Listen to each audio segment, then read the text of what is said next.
Welcome to this in depth lesson on consumer theory, a fundamental pillar of economics.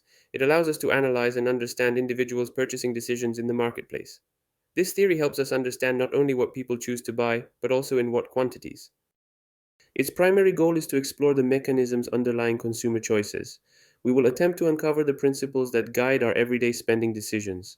To address this topic, we will focus on three key concepts: utility, consumer equilibrium, and demand. These concepts are interconnected and essential for painting a complete picture of purchasing behavior. They represent the essential analytical tools of consumer theory. We will explore each of them in depth to build a solid and coherent understanding. Let's start with the concept of economic utility. In economics, utility is defined as the satisfaction, pleasure, or benefit an individual derives from consuming a good or service. It is a subjective measure of value. It cannot be measured objectively like weight or height, but it is crucial for explaining preferences. Indeed, consumers seek to maximize their utility. Total utility refers to the overall satisfaction an individual obtains from consuming a certain quantity of a good. For example, if you eat two slices of cake, your total utility is the sum of the satisfaction you get from eating the first slice and the satisfaction you get from eating the second slice. As more units of a good are consumed, total utility tends to increase. However, it does so at a decreasing rate, as we will see. The law of diminishing marginal utility is a cornerstone of consumer theory. It states that, beyond a certain point, the additional utility an individual derives from consuming an additional unit of a good decreases. That is, each additional unit consumed provides progressively less satisfaction. Marginal utility is precisely the additional satisfaction gained from consuming each extra unit of the good. Think of the first slice of pizza, which can be incredibly satisfying. The second slice is still good, but perhaps less exciting than the first. By the time you reach the fifth slice, the additional satisfaction, the marginal utility, will likely be very low. It might even become negative if you feel too full. This example clearly illustrates how marginal utility tends to decrease. This principle is fundamental to understanding how consumers decide how much of a good to purchase. They won't continue to buy a good indefinitely even if the price is low. There will come a point where the additional utility no longer justifies the purchase.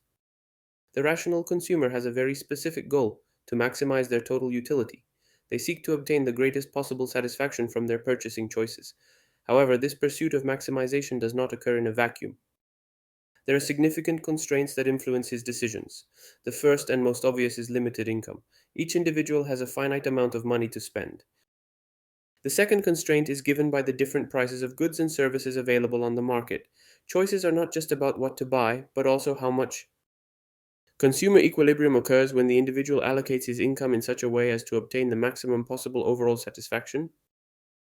It is the condition in which the consumer has no incentive to change his purchasing choices. He has achieved his best allocation of resources. The condition for consumer equilibrium is crucial. It is reached when the ratio between the marginal utility of a good and its price is the same for all goods purchased. This also applies to unspent money, which also has a marginal utility. In simpler terms, for every euro spent, the consumer must obtain the same marginal utility from all goods and services. If the marginal utility per euro spent on good A were greater than that for good B, the consumer would shift money from good B to good A. This process would continue until the marginal utility per euro spent was equal for both goods. At that point, the consumer would have maximized his total utility given his income and prices. This condition tells us that the consumer optimizes his choices. Every euro spent brings the same increase in satisfaction, regardless of the product it's spent on. It's a powerful concept for understanding the economic logic behind individual decisions. To reach this equilibrium, the consumer carefully considers the marginal utility of each good. He then compares it with its relative price. This evaluation process is often intuitive and not always conscious. However, it is the model that economists use to explain choices. The consumer seeks the best deal in terms of utility per unit of money. This helps explain why a consumer might purchase different quantities of different goods. For example, if a good is very expensive but offers a high marginal utility, a consumer will purchase less of it. If a good is cheap but offers a lower marginal utility, a consumer might purchase more of it. The decision is always linked to the relationship between marginal utility and price. Let's now move on to the concept of demand, another fundamental pillar of economics. Demand defines the quantity of a good or service that consumers are willing and, importantly, able to purchase. This willingness and ability are expressed at a given price. The quantity demanded is not just a desire, it must be supported by purchasing power. Without financial capacity, a desire remains just a desire, not economic demand. The law of demand is one of the most basic principles of economics. It states that, all other things being equal, the quantity demanded of a good decreases as its price increases. Conversely, the quantity demanded increases as its price decreases. This inverse relationship is almost universal. This means that if a product becomes more expensive, people will buy fewer of it. If it becomes cheaper, they will buy more of it. The other things being equal is key, as it indicates that all other factors that might influence demand are held constant.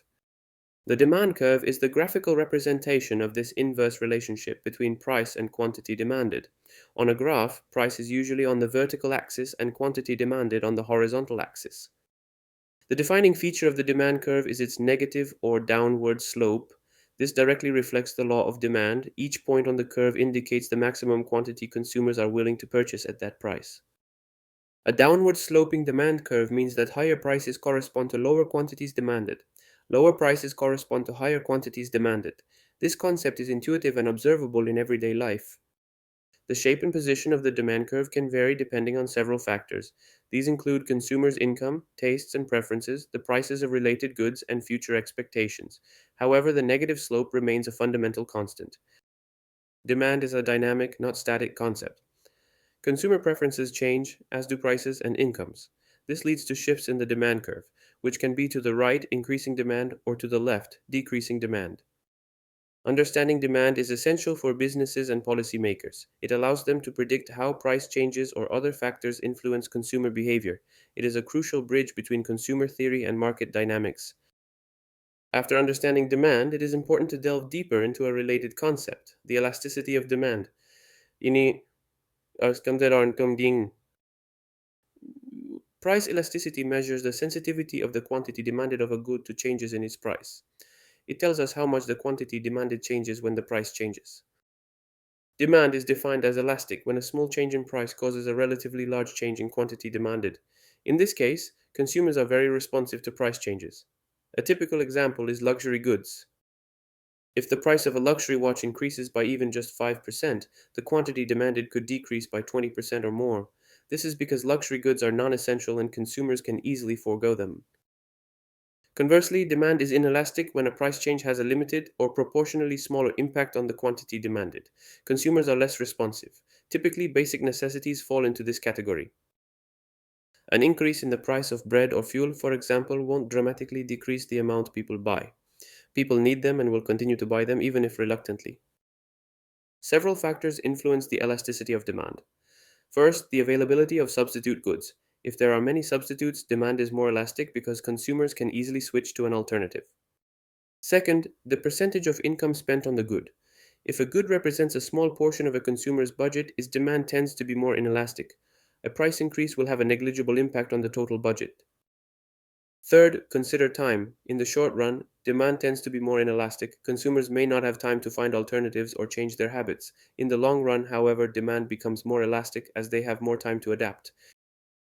The importance of demand elasticity is enormous, both for businesses and governments. For businesses, understanding elasticity is crucial for setting prices effectively. If demand is elastic, a price increase could significantly reduce revenue. If demand is inelastic, a company could raise prices without losing too many customers. Companies must conduct elasticity analyses to optimize their pricing strategies and maximize profits. For governments, elasticity is crucial for assessing the impact of fiscal policies. If the government imposes a tax on a good with inelastic demand, such as tobacco, it knows that the tax revenue will be substantial. Consumers will continue to purchase it. If demand is elastic, a tax could drastically reduce consumption of the good, limiting revenue. Subsidy or tax policies are therefore closely linked to an understanding of elasticity. In short, elasticity provides a quantitative measure of the market's response to price changes. It is an indispensable tool for both micro and macroeconomic analysis. It is one of the most widely used tools by economists. We've explored consumer theory, starting with utility, moving on to equilibrium and demand, and finally to elasticity. We hope this in-depth analysis has helped you better understand the complex yet fascinating world of purchasing decisions.